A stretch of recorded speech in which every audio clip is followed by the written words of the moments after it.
What's funny about Las Vegas is that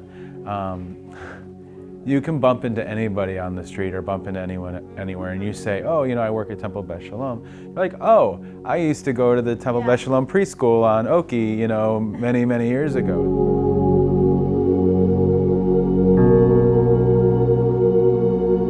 Temple Beth Shalom is the first conservative temple in Las Vegas. It was first opened in the late 1940s. It started off in downtown Las Vegas off of Carson. We built this facility that we're in now, opened it in 2001, and we're home to about 500 families here. Here we have a diverse preschool. They're not all Jewish students. I mean, they're of all faiths and all backgrounds. So it's they decide to come here where they do get a Jewish education while they're here. You see people from around town that have come here of all different faiths, from back in the, the 60s and the 70s, that, are by far not Jewish people that remember spending their afternoons at Temple Beth Shalom playing basketball and hanging out with the youth department and all the stuff that went on back then. This temple, we have a number of very great programs. We have the only 5-star early childhood center in Nevada with over 200 students that come here on a daily basis.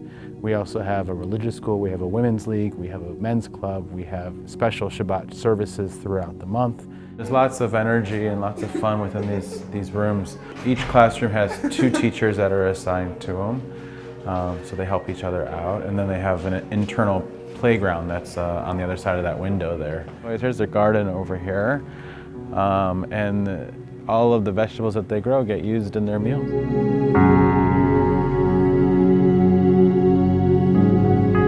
We do have a women's league gift shop as well, which is open periodically, and they sell, tali tot, they sell Hanukkah, they sell all sorts of things, and it's really nice to have this accessibility here as well, so that way you don't have to try to find it online or stuff like that. You can come right here and buy your stuff.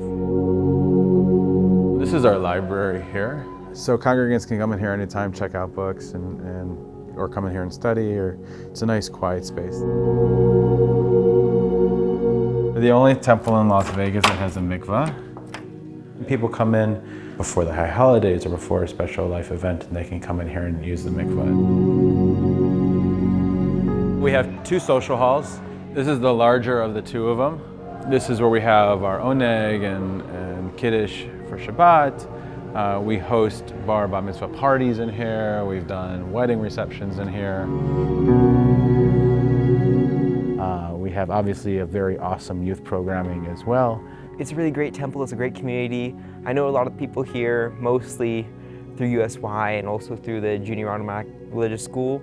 I volunteer there almost every single Sunday, and it's a whole lot of fun.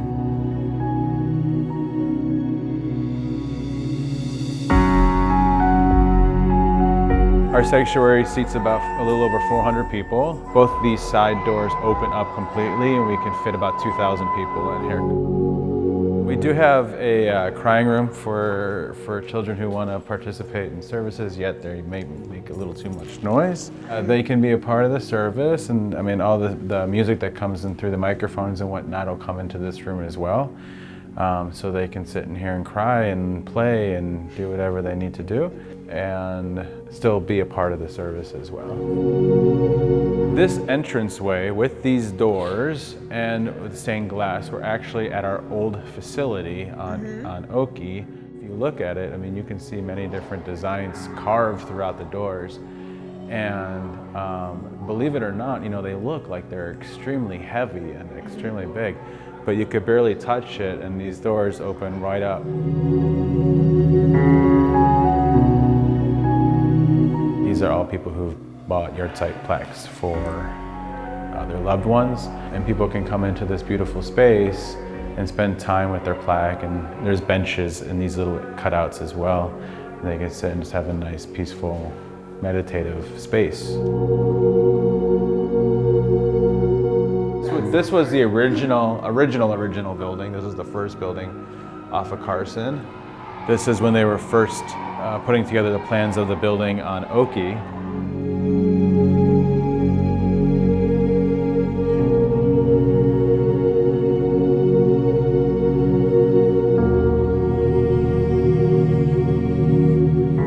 our small chapel. This is where we daven every morning for Minyan. We also have smaller ceremonies in here, smaller weddings. And if you see, every one of the stained glass panels here also tells a story from the Torah as well. I have Jacob's ladder here, yeah, I have the kotel, and you have some Israel here, the parting of the sea, and it's really cool. And when the sun comes through it just right, it really makes it a really wonderful place to pray.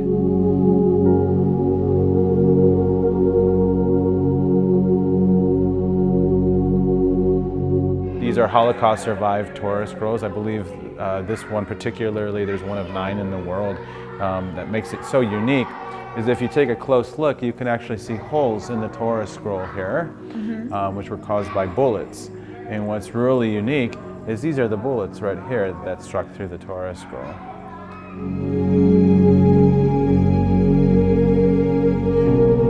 Warsaw Memorial Garden on our grounds as well. When this is all, turned on and lit up, you have flames that come out through the top here and water that comes down the side of it as well.